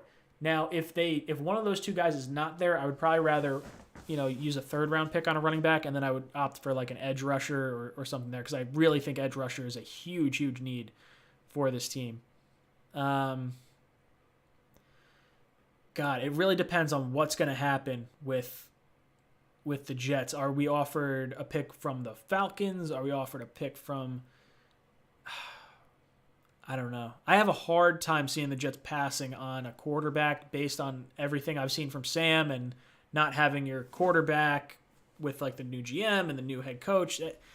I don't know. If you rolled with Sam, John, this type of deal, I could get behind it. I think you're building this team strong enough where if you have to trade for picks or players next year. Like now the Jets have 3 first-round picks next year, and let's say Watson doesn't get moved and you roll into the beginning part of the year and Watson's holding out and you're going into the trade deadline and the Jets say, hey, we'll give you all 3 first-round picks this year. Yeah, 100% chance I'm doing that. But man, that would be interesting. Be an interesting situation. Eli says all analysts, analysts,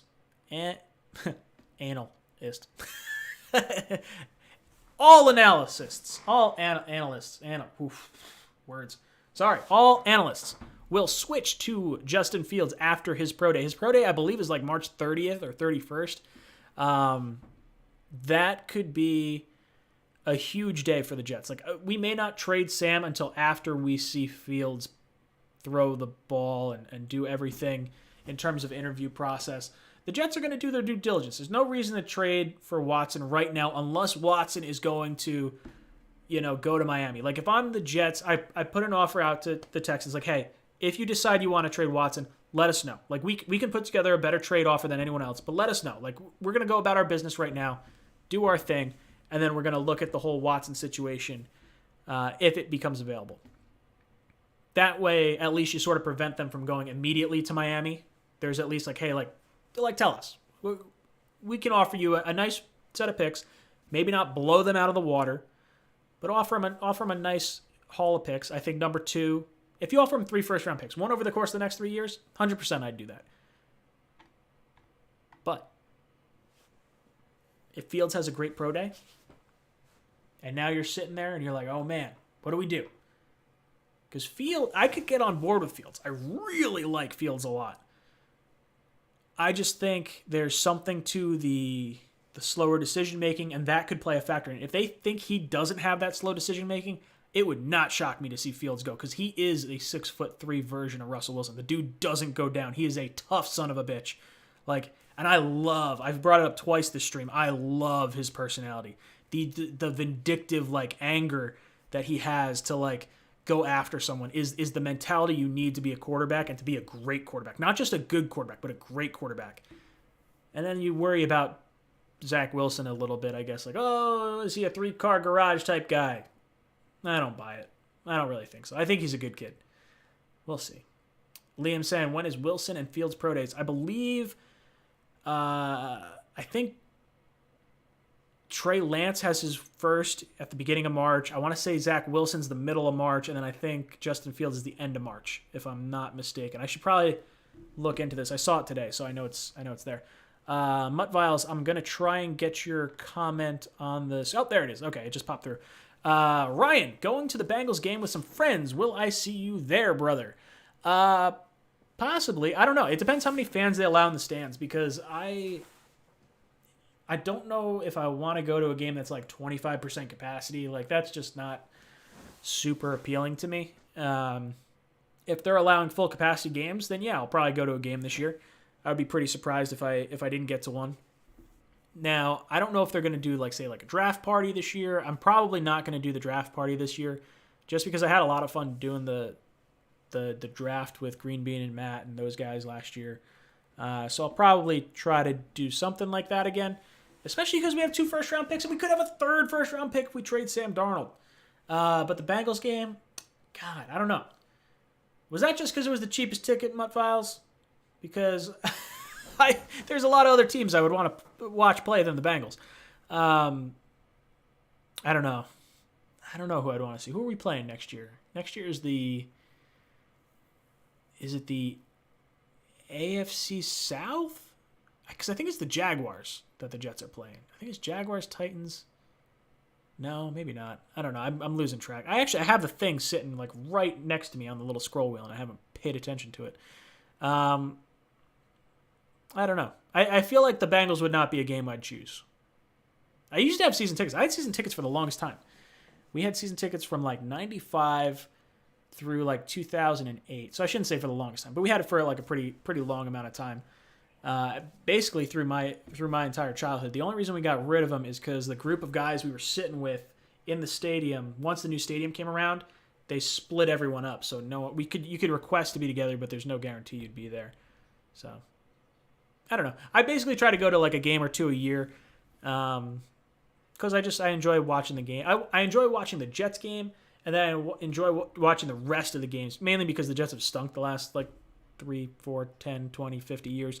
So I don't want to burn my entire day. It sucks when you have like a 4 o'clock game and you go see the Jets and you miss all the 1 o'clock games. The Jets put up a stinker of a game, and then you miss like the 4 o'clock games, and you get home halfway through the 8 o'clock game, and you just blow your entire Sunday.